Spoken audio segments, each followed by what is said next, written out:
एक रात मैं अपनी माँ के कमरे में गई तो मैं देखकर दंग रह गई, क्योंकि कमरे में तो चाचा, मेरा नाम रिद्धिमा है और मैं अभी 20 साल की लड़की हूँ।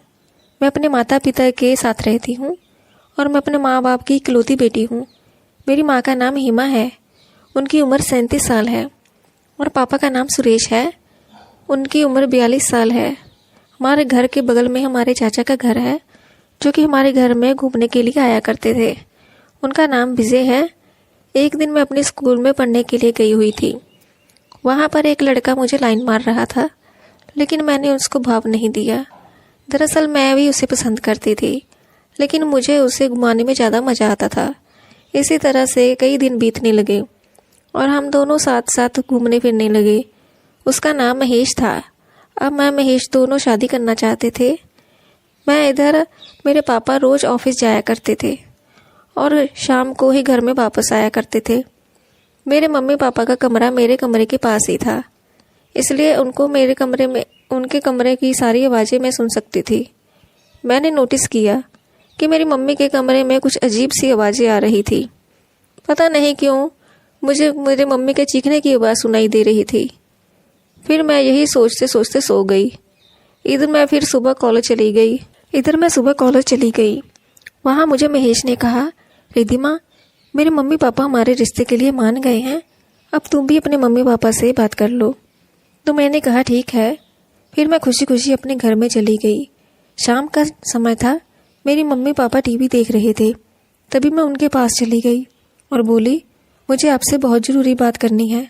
तो पापा बोले, हाँ बेटा बोलो, क्या बात है।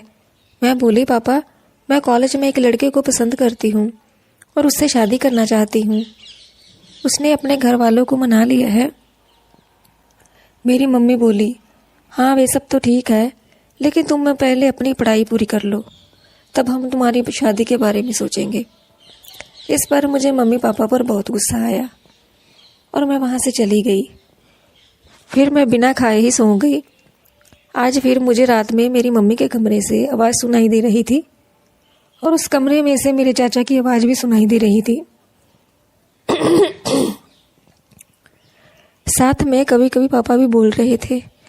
मुझे कुछ समझ में नहीं आ रहा था कि इतनी रात को मम्मी पापा के कमरे में चाचा क्या कर रहे हैं। उस कमरे की सारी खिड़कियां और दरवाजे बंद थे, तो इस वजह से मैं अंदर कुछ दिख नहीं पा रही थी। अभी इस तरह से दिन बीतने लगे और रोज़ रात को मैं वैसी ही आवाज़ सुनती थी। तो मैंने सोचा कि इस बात को मैं पता कैसे लगा सकती हूँ। तो मैंने मम्मी पापा के कमरे में देखने के लिए एक जगह बना ली। मैं मेरे प्लान के मुताबिक जब मुझे आवाज़ सुनाई देगी तब मैं देखूंगी कि ये कैसी आवाज़ है। हुआ कुछ ऐसा कि वे रात को मैं अपने कमरे में सोई हुई थी। रात के लगभग 11 बजे हुए थे। तभी मेरे मम्मी के कमरे से आवाज़ आने लगी। आवाज़ सुनते ही मैं उस जगह पर गई और देखने लगी कि मुझे अंदर साफ दिखाई नहीं दे रहा था, क्योंकि अंदर कुछ धुआं उठ रहा था। मुझे समझ में नहीं आ रहा था कि धुआं कैसा उठ रहा था। तभी मेरी मम्मी बोली, अरे बाबा जरा धीरे धीरे, बगल में मेरी बेटी का कमरा है, वो सोई हुई है, अगर वो उठ जाएगी तो दिक्कत हो जाएगी। उस कमरे में मुझे कुछ धुआं सा धुंधला सा दिखाई दे रहा था, जिससे मैं अपनी मम्मी पापा और चाचा के साथ साथ एक आदमी को भी देख पा रही थी। मैं उनके कमरे में जाना चाहती थी, लेकिन फिर भी मैंने खुद पर कंट्रोल किया और अपने कमरे में सोने के लिए चली गई। फिर सुबह होते ही मेरी मम्मी पापा कुछ थके थके से लग रहे थे, लेकिन फिर भी मम्मी घर का सारा काम कर रही थी और ऐसा व्यवहार कर रही थी जैसे कुछ हुआ ही नहीं था। लेकिन इधर मुझे गुस्सा आ रहा था। इतने में ही मेरे चाचा आ गए। फिर मैंने अपने कॉलेज चले गई और कॉलेज में जब घर वापस आई तब मैंने देखा कि मेरे मम्मी पापा एक कमरे में बैठे हुए कुछ उदास लग रहे थे। तभी मैंने मम्मी से गुस्से से बोला, मम्मी ये सब क्या चल रहा है। मम्मी बोली, कुछ भी तो नहीं बेटी, सब तो ठीक है।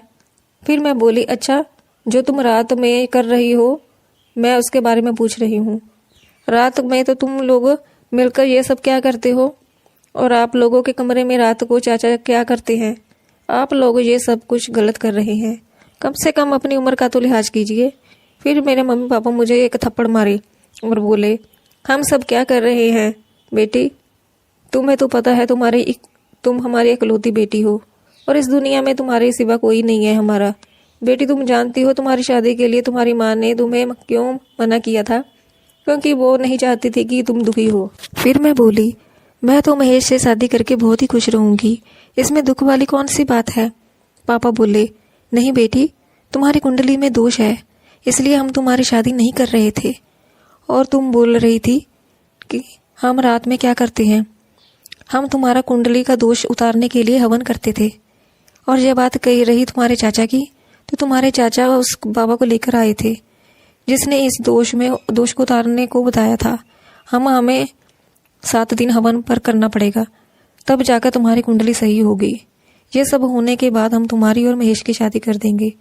फिर ये सब सुनकर मैं थोड़ा सा इमोशनल हो गई और बोली, सॉरी मम्मी पापा, लेकिन आप लोग मुझे ये पहले भी बता सकते थे।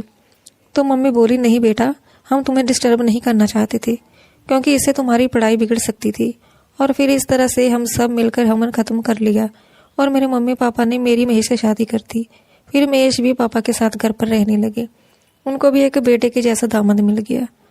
तो दोस्तों, आपको ये कहानी कैसी लगी कमेंट्स में ज़रूर बताएं। चैनल पे नए हैं तो चैनल को ज़रूर सब्सक्राइब कर लें, ताकि जो आने वाली वीडियो का नोटिफिकेशन आपको सबसे पहले मिल सके। Thank you for watching.